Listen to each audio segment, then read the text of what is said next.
안녕하세요, 여러분. 반갑습니다. 전 해커스학원 강남역 캠퍼스에서 토익 RC를 담당하고 있는 강소영입니다. 오늘 시험 보시느라 고생 너무 많이 하셨고요. 저도 여러분들이 토익을 공부하신다면 꼭 알아야 될 꿀팁들 오늘 정말 많이 준비를 했습니다. 끝까지 잘 따라와 주시고요. 오늘 난이도부터 한번 보겠습니다. 자, 오늘 난이도 궁금하시죠? 저는 5, 6 난이도를 중으로 잡았는데 사실 품사 문제 있죠. 품사를 구별하는 문제가 원래 많이 나와요. 근데 이번 시험에서는 더 많이 나왔어요. 근데 품사 구별 문제가 해석이 없이도 빨리빨리 짠짠짠짠 이렇게 풀 수 있는 경우가 많기 때문에 그 비중이 좀 높았다라는 점에서 좀 문제가 평소보다는 조금 쉬웠다라고 볼 수 있고요. 그리고 5, 6에서 사실 6에서 우리 시제 문제가 혼동된다. 이게 시제 어떤 딱 부사를 안 주고 tomorrow 이런 거 안 주고 yesterday 이런 거 없이 문맥으로 우리 시제를 파악해야 되는 그런 것들이 파 6에서 자주 나오거든요. 근데 이번 시험에서는 또 까다로운 그런 시제 문제도 없었어요. 그리고 어휘 문제. 자, 126번에서 130번 사이에 어휘 문제가 굉장히 까다롭게 출제되는 게 하나씩은 끼게 되거든요. 근데 이번 시험에서는 어휘도 혼동되는 것도 사실 그닥 없었어요. 어려운 것도 많이 없었고. 제가 이런 말씀을 드리면 또 너무 속상해 하실 수도 있는데 객관적으로는 좀 평소보다는 그랬다. 그래서 중간 난이도로 잡아보았는데 그래도 네, 혼동되는 게 있죠. 그래서 혼동되는 거 제가 자유 게시판 또 쫙 보고 여러분들의 질문을 고려해서 이렇게 혼동되는 포인트들 잡아보았습니다. 자, 이걸 제가 고려해서 문제로 만들었거든요. 자, 그럼 같이 끝까지 한번 잘 따라 보겠습니다. 자, 문제 풀 시간은요, 제가 한 문제당 10초씩 드릴게요. 근데 만약에 10초 안에 문제를 못 풀겠으면 잠깐 멈춰놓고 정답을 고르신 다음에 그 다음에 해설 강의를 봐주세요. 자, 1번 10초 드릴게요.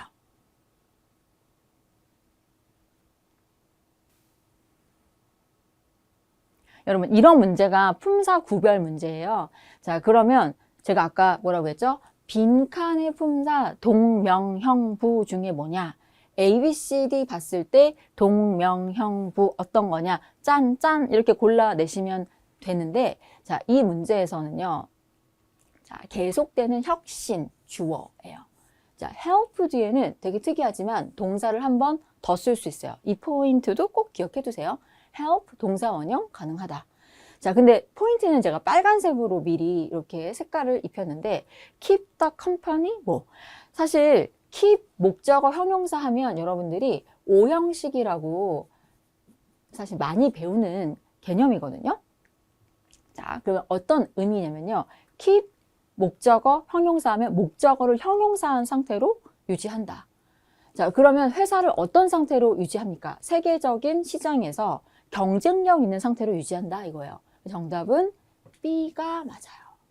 자, 근데 여기 지금 뭐 동사 자리도 아니고 부사 자리도 아니고 형용사 자리인데 혼동될 만한 거는 사실 부사예요. keep 목적어 부사는 안 되나? 사실 5형식은요. 3형식으로 다 내려오는 게 가능하거든요. 자, 그러면 keep 목적어 부사해서 주어, 동사, 목적어, 문장 끝나고 부사, 괜찮은데? 이런 생각 할 수 있어요. 그쵸? 이거와의 구별을 제가 좀 말씀드릴게요. keep 목적어 형용사는요. 형용사가 목적어를 설명하는 거예요. 그러니까 회사가 이런 상태입니다. 회사가 경쟁력 있는 상태인 거죠. 근데 여기다 부사를 쓰면은 동사를 꾸미게 돼요. 자, 그래서 여기 예를 하나 볼게요. 자, warehouse가 자, will keep the customer's luggage니까 고객의 짐을 보관할 것이다. 그리고 여기서는요, 보관하다를 수식하는 게 맞겠죠. 동사를. 그래서 임시로 보관을 할 것이다. 정답은 temporarily 부사가 맞아요. 자, 그럼 제가 꿀팁을 하나 드릴게요. 좀 그래도 헷갈리는데요. 그러니까 여기가 형용사가 들어가면은 목적어랑 관련이 깊고요. 부사가 들어가면 동사를 꾸미는 거예요. 그러면 꿀팁으로 어떻게 하면 되냐면 마음속으로 이 목적어하고 형용사 사이에다가 마음속으로 비동사를 알맞게 넣어봐요. 뭐 is나 are나 이런 걸 넣어보는 거예요. 자, 그럼 해볼게요, 제가. 자, company is competitive. 그 어떤 회사가 되게 경쟁력 있다. 경쟁력 있는 회사다. 좋잖아요. 그렇죠? 네. 근데 이거 한번 해보세요. 자, luggage, 짐이잖아요. The luggage is temporary. 짐이 임시다. 이상하죠? 그죠? 네. 그래서 여기서는 짐을 임시의 상태로 만드는 것이 아니라, 유지하는 것이 아니라, 네. 짐을 잠깐 보관해준다. 라는 의미가 되겠습니다. 꿀팁이 뭐라고요? 자, 목적어랑 형용사 사이에 만약에 비동사를 집어 넣었는데 말이 잘 된다. 형용사가 맞아요. 말이 안 된다. 부사가 맞고요. 부사가 답일 때는 동사를 수식하면서 보관하다. 그죠? 가지고 있다. 이런 의미가 되겠습니다. 정답은 B. O형식 기억해 두세요. keep 목적어 형용사. 자, 2번 문장 볼까요? 자, 이 문제는 동사 어휘 문제예요. 동사 어휘는 목적어랑 짝꿍을 찾는 게 사실 가장 중요합니다. 같이 볼까요? 자, venue라는 단어 알까요? 장소죠. 자, 어떤 장소를 예약하기 전에 우리는 뭐 할 필요가 있다. 자, 여기서 핵심은 제가 아까 동사는 목적어랑 짝꿍. 자, 짝을 한번 지어볼게요. estimate the number. 숫자를 추정하고 예상해 보는 거예요. 자, estimate cost. 이런 말도 되게 많이 써요. estimate the cost 하면은 비용을 산정하는 거죠. 자, 그럼 여기서 사람들의 숫자를 한번 추정, 어림잡아 보는 거죠. 아, 몇 명이나 올까? 뭐 이런 거예요. 자, 그러면 annual banquet, 어떤 연회죠?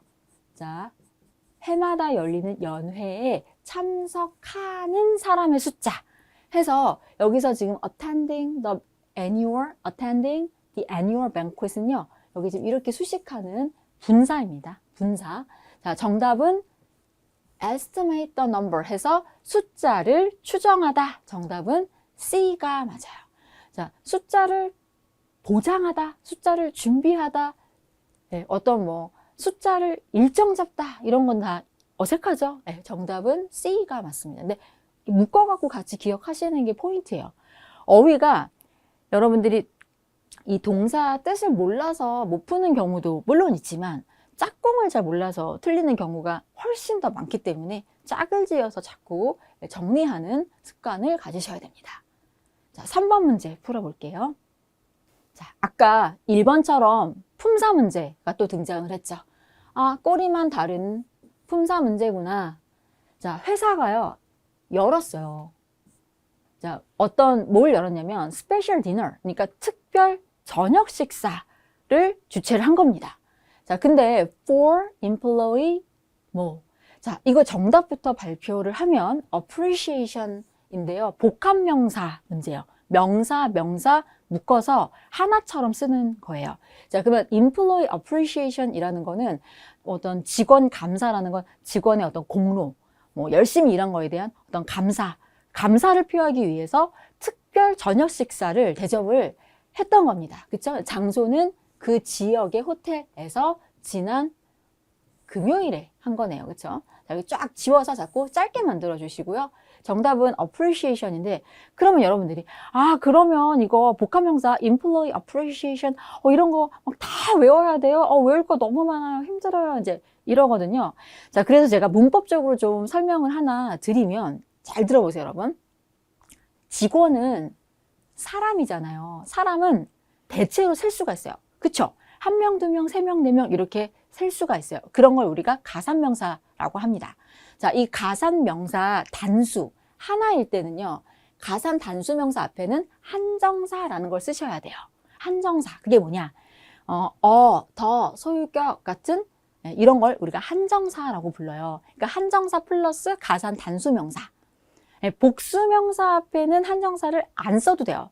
물론 쓸 때도 있지만, 근데 가산 단수 앞에는요, 한정사를 반드시 쓰셔야 됩니다. 무슨 얘기냐면, 여기 한번 보세요. I have a book. 자, 책을 셀 수가 있어요. 한 권이죠. 그러면 a book 이렇게 해야 돼요.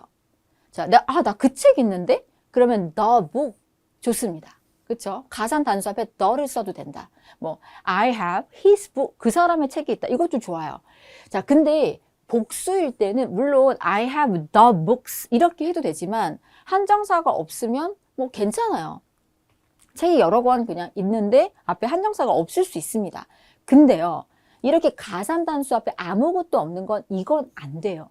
자, 그 얘기는 뭐냐면 가산, 얘 단수인데 하나인데 요 앞에 아무것도 없잖아요. 그 얘기는 안 된다라는 겁니다. 그러면 이거는 뭔데요? 원래 복합명사는요, 뒷명사가 수를 결정해요. 뒤에 있는 명사가 불가산이다. 그럼 불가산 명사예요. 뒤에 있는 명사가 복수면 복수입니다. 그럼 이거는 왜 되는데요? 불가산 명사, 또 앞에 한정사가 없는 게 괜찮아요. 네, 그래서 여기서는 불가산 명사인 appreciation이 나온 겁니다. 아셨죠? 그러니까 employ하고 이런 질문이 많아요. 그러니까 주어, 동사, 목적어 하고 or employee 한 다음에 문제 끝났으니까 저 부사 썼는데요. 이런 질문 할 수 있고 저는요 여기 분사, 과거 분사라고 봐서 이렇게 수식했는데요 라고 보면은 이 명사가 가산 단수가 단독으로 혼자 남게 되면서 한정사가 없는 문법적으로 맞지 않는 그런 문장이 됩니다. 그래서 여기에 지금 employee appreciation 해서 복합명사로 써서 뒤에 불가산 명사가 나왔기 때문에 앞에 한정사 없는 게 괜찮다. 이렇게 된 거예요. 문법적으로 보자면. 그래서 문법적으로 문제를 풀 수 있었다. 뭐 알면 좋겠지만 employee appreciation이 사실 막 되게 막 엄청 막 초빈출 이런 건 아니기 때문에 모를 수 있어요. 그러면 우리가 이런 문법 지식을 좀 활용할 수 있다. 이렇게 기억하시면 되겠습니다. 정답은 C.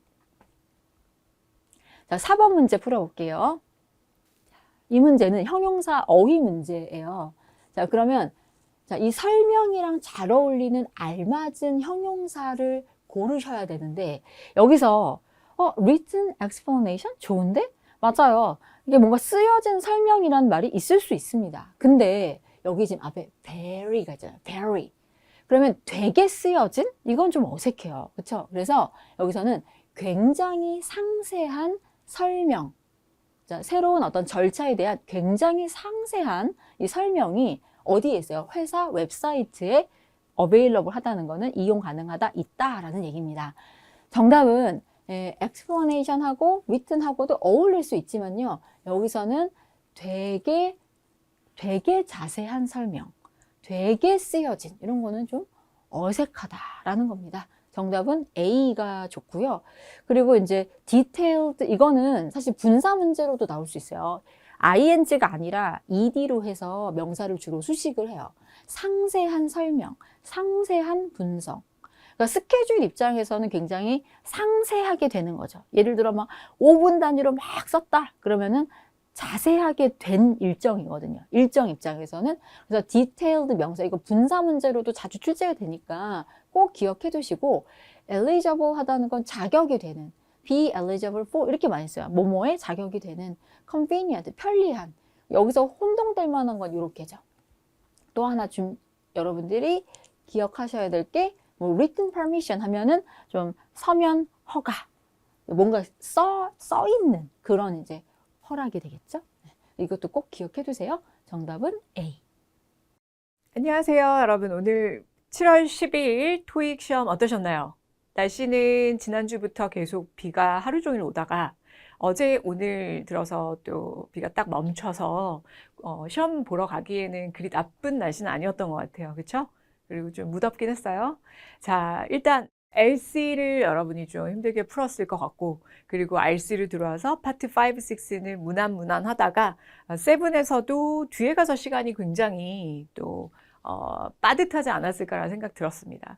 그래서 그 이유를 한번 오늘 우리가 한번 분석해보고 향후의 토익에 또 어떻게 대비해야 될지에 대해서 한번 점검을 해볼게요.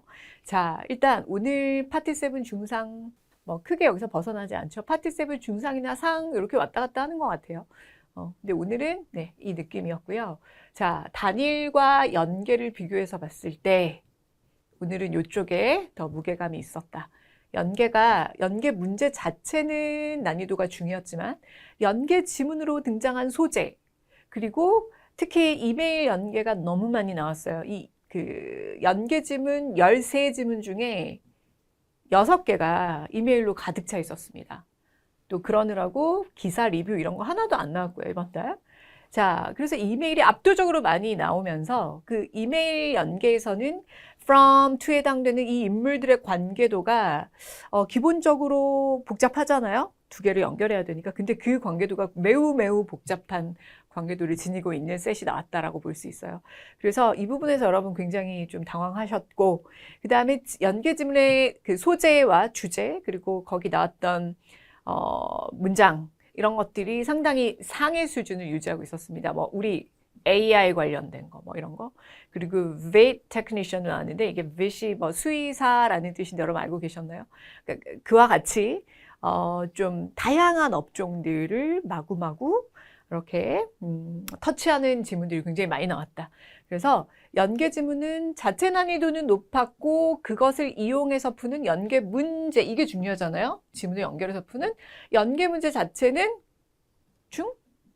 우리가 평소에 열심히 토익 시험 공부하면서 평소에 꾸준한 연습량으로 왔다면 그렇게 어려운 구조는 아니었다. 좀 익숙한 것들이 많았다. 자, 하지만 여기에 압도된 나머지 여러분들이 이제 약간 후달렸을 거는 같아요. 이해가 됩니다.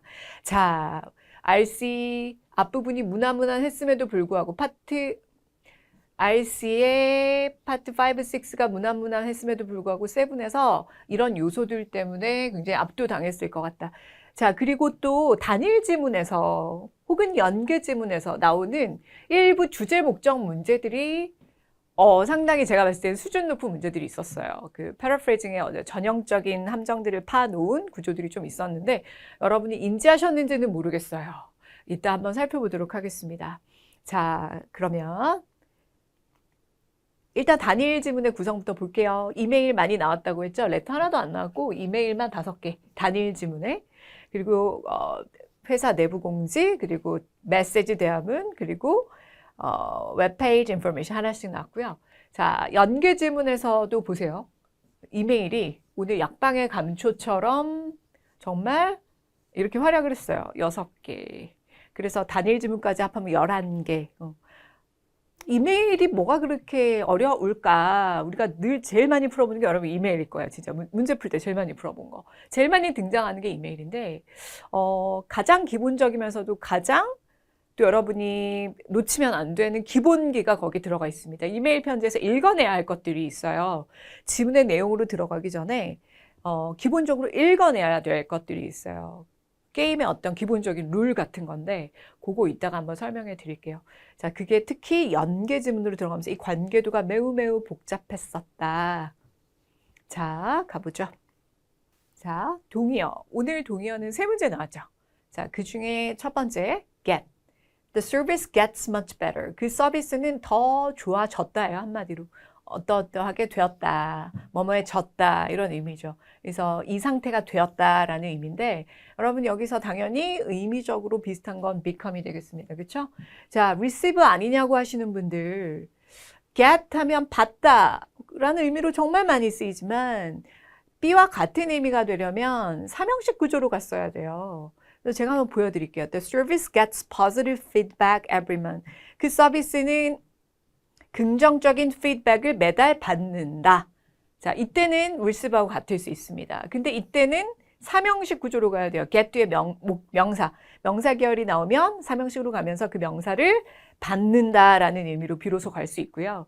get은요, 뒤에 형용사가 나오죠. 그러면 보어로 가게 될 수밖에 없죠. 이 형식으로 가게 됩니다. 자, 동사 뒤에 형용사는 보어 역할은 할 수 있지만 목적어 역할은 할 수 없다. 아시죠?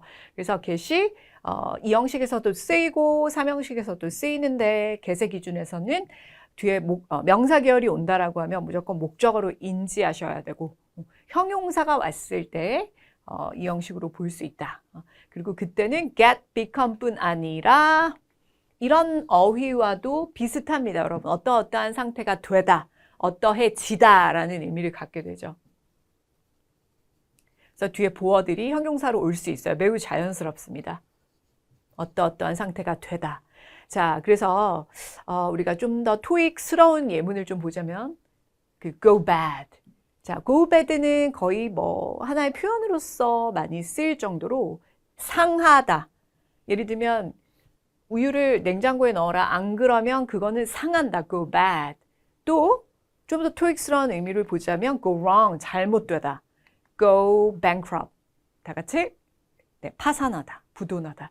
그래서 go의 특징은 뒤에 뭔가 되게 네거티브한 애들이 많이 붙으면서 특히 이런 건 거의 용어처럼 go bankrupt, go wrong 한 단어처럼 쓰이는 경우도 상당히 많으니까 좀 외워주셔도 좋을 것 같아요. 그래서 이 상태가 되다라는 이 go도 get과 비슷합니다, 지금. 자, 그 다음 turn, 얘도 어떠한 상태가 되다. 지금 모두 get, become, go, turn 다 비슷한 구조를 취하면서 뒤에 형용사를 취하면서 이 형용사의 상태가 되다라는 의미로 다 쓰일 수 있다는 거죠. 전부 이 형식이고요. 자, 나뭇잎이 가을에 노래진다예요. 그래서 어떤 상태가 된다. 이것도 역시 형용사고요. 그리고 또 추가로 turn profitable 수익성이 있는 형용사죠. turn cold 추운 차가운 형용사죠. 그래서 예를 들면 회사가 이제 수익성이 있는 상태가 되었다. 된다. 될 거다. 그 다음에 날씨가 추워진다. 상태를 변화하는 상태 변화를 포착하는 뒤에 형용사를 수반하는 이 형식 동사들로 다 쓰이는 두루두루 쓰이는 단어들을 지금 보여드렸습니다. 오케이. 자, 그다음 우리 두 번째 동의어 enter. 그럼 enter 하면 몇 가지 뜻이 떠오르세요? 몇 가지가 있으실 거예요. 그렇죠? 오늘은 자, users wish to cancel을 원하는 사용자들은 must enter. 들어가야 됩니다 할까요? refund request 이게 중요했죠. 자, 환불 요청을 어디에다가 엔터해야 됩니다. 자정 전에 어디에다가 우리 웹사이트에다가 입력하셔야 됩니다. 이렇게 되는 걸 거예요. 그렇죠? 자, 입력하다라는 의미니까 정답은 제일 비슷한 거 provide 제공하다고요. 비슷한 거는 submit file 제출하다. 그리고 얘는 파일, 접수하다 이런 의미로서 이 자리에 다 들어갈 수 있는 것들이 되겠습니다. 자, 그럼 admit과 join에 대해서 좀 살펴볼게요. 이런 거 많이 헷갈리시더라고요, 여러분. 한번 살펴보죠. 엔터를 보면 맞아요. join도 떠오르고요. admit도 떠오를 수 있습니다. 열공하신 분들. 한번 얘네들과 비슷한 의미로 쓰이는 경우도 살펴볼까요? The tech company decided to enter the European market next year. 자, 그 테크 기업은 결정했다. 뭐 하기로? Enter the European market. 유럽 시장. 어떤 보이든 보이지 않든 어떤 보이든 보이지 않든 어떤 무리? 어떤 공간으로 들어가는 느낌. 보이는 공간이든 추상적인 공간이든 그 안으로 들어가는 느낌. 그럴 때는 join. 그래서 자, 그 테크 기업은 유럽 시장에 내년에 들어가기로 했어. 조인하기로 했어. 합류하기로 했어. 오케이? 자, 그럼 admit은 어떤 의미로 쓰일까요? 어떤 상황에서 답이 될 수 있을까요? The theater cannot enter. 제가 왜 여기 별표를 쳤냐면 여러분 enter 그러면 들어가다로 생각하시잖아요. 근데 이 문장에서는 그 들어가다라는 뜻을 쓸 때는 여러분 이 상황과 좀 다른 상황입니다. 보통 사람이 enter, into 안 쓰고 타동사로 들어가다 어떤 공간, 그렇죠? 그가 뭐 방 안으로 들어갔다 그러면 enter into일 것 같지만 into 안 쓰는 타동사를 의명하죠. 근데 여기서 enter는요. 주어를 보세요. 사람이 아닙니다. 이때는 사람이지만 사람이 어디로 어떤 공간으로 들어간다 할 때는 이게 들어가다, 입장하다지만 여기서는 전혀 다른 의미예요. 자, 그 극장은 그 밖에 그 어떤 더 많은 손님들을 들어갈 수 없다? 말 안 되죠. 어떤 공간에. 극장이 어떤 사람에게로 들어간다? 말이 안 돼요, 여러분. 그래서 이런 상황이 아니라 이 엔터는 어떤 의미로 가야 자연스럽겠습니까? 그 theater, 그 극장은 사람들을 입장시킬 수 없다. 라는 의미예요. 입장 허가시킬 수 없다. 이런 입장을 허가하다라는 의미로 들어가서 그때가 A와 동의어가 되는 상황이 됩니다.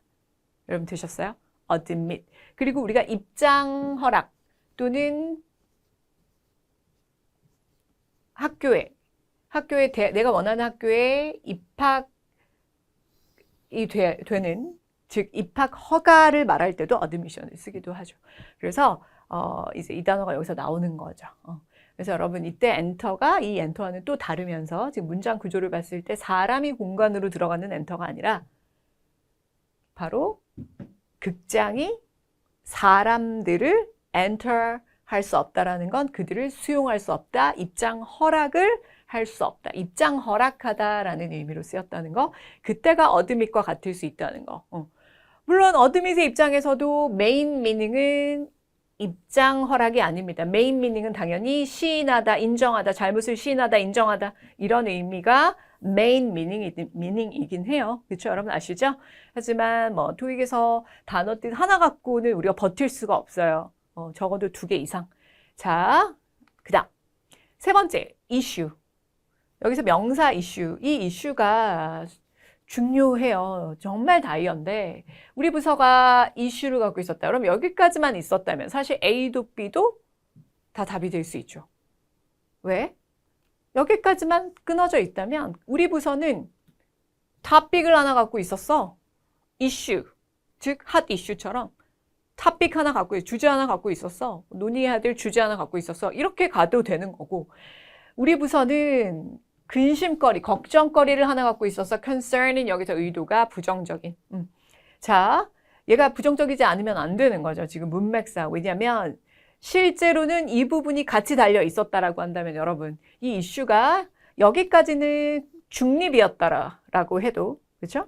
이것일 수도 있고 이것일 수도 있고 하지만 이 부분이 뒤에 붙게 된다면 자, 부정적인 의미가 출현하게 되면서 해석을 마무리해 볼게요. An issue with equipment failure during the project. 그 프로젝트 동안에 어떤 장비 문제, 장비의 실패니까 장비에 있어서였던 문제와 관련된 걱정거리, 문제점. 장비가 제대로 작동하지 않는 장비 실패, 장비 작동의 실패와 관련된 문제점들 이렇게 들어가야 되니까 부정적인 거 찾아주셔야 돼요. 그래서 이 문제는요. 여기까지 끊어서 보면 사실 그 무엇도 답이 될 수 있지만 failure까지를 감안했을 때는 A로 딱 정해지는 그런 문제였습니다. 이해되셨나요? 그래서 문맥이 굉장히 중요한 거죠. 그렇죠? 결정적인 단서는 얘였다. 자, 그 다음 점수 잡는 hackers.